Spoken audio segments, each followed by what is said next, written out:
এখন তো সবে বীজ বপন হবে যে বাঙালি বাঁচতে চায়, সম্মানের সঙ্গে বাঁচতে চায়। যে কোনো বড় বট গাছ দেখলে ওইটার তো যে কনসেপশনটা, প্রথম তো চিন্তা করতে হবে কি চাই, তারপর বীজটা বপন করা হবে। এখন তো সবে বীজ বপন হবে, এরপর কতটা জল দেওয়া হবে, কতটা সার দেওয়া হবে, কিরম ভাবে রক্ষণাবেক্ষণ করা হবে তার উপর নির্ভর করবে। কিন্তু বাঙালির মেধা আছে, এবং আমার ধারণা এখন বাঙালি এটাও প্রমাণ করে দিয়েছে যে বাঙালি বাঁচতে চায়, সম্মানের সঙ্গে বাঁচতে চায়। একটা সম্ভব মানে প্রসপ্যারিটি চায়, শুধু বাঁচা নয়, ভালোভাবে বাঁচা। তাই যদি হয় তাহলে টেকনোলজিক্যাল ইনোভেশন হবে।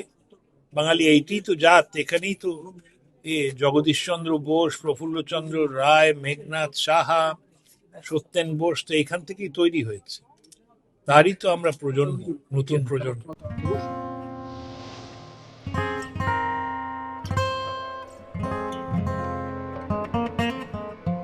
রবিবার কলকাতায় উদ্বোধন হলো রাজ্যের প্রথম অটল ইনকিউবেশন সেন্টার।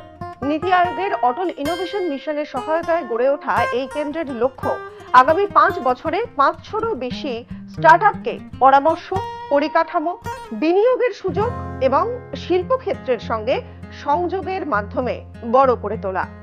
উদ্বোধনী অনুষ্ঠানে উপস্থিত ছিলেন নীতি আয়োগের ভাইস চেয়ারম্যান অশোক লাহিড়ী, রাজ্যের অর্থমন্ত্রী স্বপন দাশগুপ্ত, আইআইটি খড়গপুরের ডিরেক্টর সুমন চক্রবর্তী সহ বিশিষ্ট অতিথিরা।